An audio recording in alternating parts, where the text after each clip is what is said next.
Sports Illustrated just published something that genuinely doesn't add up, and I need to talk through this with you guys because something feels off here. They're now floating the idea that we should trade RJ Barrett if a deal isn't reached, with him entering the final year of his contract. So basically, we went from RJ being willing to take a discount to stay home to suddenly hearing he might get shipped out in the span of just a couple weeks. In this video, we're breaking down this new Sports Illustrated article on a potential RJ Barrett trade, why the timing and the source here genuinely doesn't make sense to me, and why I think we should trust that RJ ends up staying right here in Toronto, regardless of what this article is suggesting. Before we get into it, quick shout out. We're closing in on our next subscriber milestone of 3,000 subs on this channel. And honestly, this is one of those stories where I need you guys to help me make sense of it, because something about this timing feels genuinely strange. We've been putting out daily uploads, trying to keep up with every twist in this offseason. So if you're not subscribed yet, hit that button, turn on notifications so you don't miss a single thing, because I think we need to stay skeptical of this one together.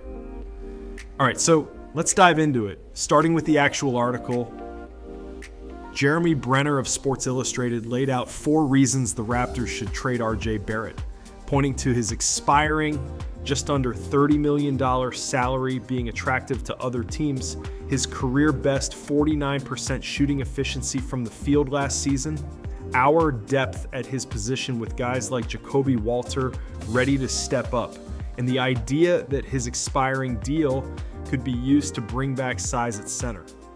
Brener specifically noted that Barrett is in the process of negotiating a new contract with us but hasn't reached a deal yet, and suggested if that doesn't happen, a trade might make sense. And here's exactly where I start scratching my head, because this is the same publication and actually the same writer, Jeremy Brener, who reported just a couple weeks ago that RJ was reportedly willing to take a hometown discount specifically to stay here and help us build a championship roster. That report cited RJ wanting to win a title in his hometown and noted he'd be willing to leave real money on the table to make that happen. So we went from a report about RJ actively choosing to sacrifice money to stay in Toronto to now, just weeks later, an article listing reasons we should trade him instead. Those two stories genuinely don't fit together cleanly, and I think it's fair to question what actually changed in such a short window of time. I want to be clear, this second article read more like a hypothetical opinion-style breakdown rather than an actual source trade report. There's no insider quote in there saying a trade is imminent or that talks have stalled. It's Brener himself laying out reasons a trade could make sense in theory, not reporting that one is actually happening. And when you put that next to his own reporting from just weeks earlier about RJ's willingness to take a discount, it starts to feel less like breaking news and more like a genuinely confusing whiplash moment from the same source. And that's really what makes this so strange to me, because nothing about our actual situation has changed. RJ still wants to win a championship in his hometown that hasn't been reported to have changed. Our front office still has real cap constraints with Poeltel, Quickly, Ingram, and Barnes all owed real money. But that was true before this article too, and it didn't stop the earlier reporting on RJ being willing to take a discount. So when an article like this pops up suggesting we should trade him, without any real news sourcing behind it, I think it's completely fair to raise an eyebrow and ask what's actually driving this take. Personally, I don't buy into this one.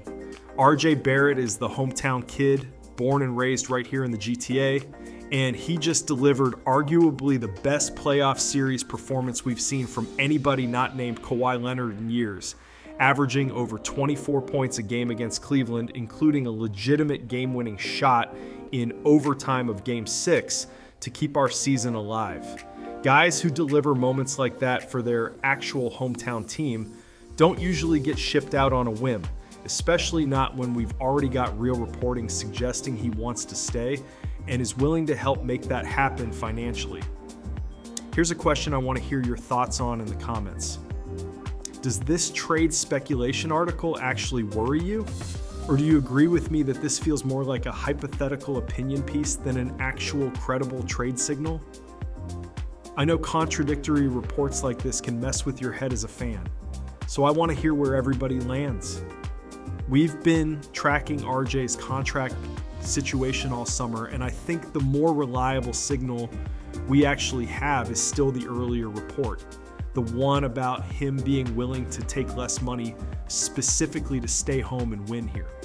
That's the version of this story that lines up with everything else we know about who RJ is and what he said about representing this city. Look, I trust that RJ Barrett stays in Toronto. He's too big a part of what we're building right now. He just proved on the biggest stage what he means to this team. In every piece of credible reporting, we've actually gotten points toward him wanting to be here long term. Articles like this one are worth being aware of, but I'm not losing any sleep over it. Appreciate everybody pulling up for this one, as always. If this take made you feel better about the situation, do me a favor and hit subscribe so you don't miss it when RJ's actual extension gets done. Drop your thoughts in the comments. Does this trade speculation worry you at all? Until next time, I'm signing off. Cheers. Before we wrap things up, I just want to say thank you for watching and for being part of the Unlimited Hoops Canada community. Whether you've been here since day one or this is your very first video, we truly appreciate every single one of you. Our goal has always been simple: create the best place on YouTube for Toronto Raptors fans and Canadian basketball fans. No clickbait for the sake of it, no pointless drama, just honest conversations, in-depth analysis, breaking news, trade discussions, player breakdowns, NBA draft coverage, and everything happening across the Canadian basketball landscape. This is more than just a Raptors channel. It's a community of basketball fans who love talking hoops, debating the biggest storylines, celebrating the highs, and surviving the lows together. Whether the Raptors are chasing a championship, developing young talent, making a blockbuster trade, or rebuilding for the future, we'll be here covering it every step of the way. And it doesn't stop with the Raptors. We're passionate about Canada basketball as a whole.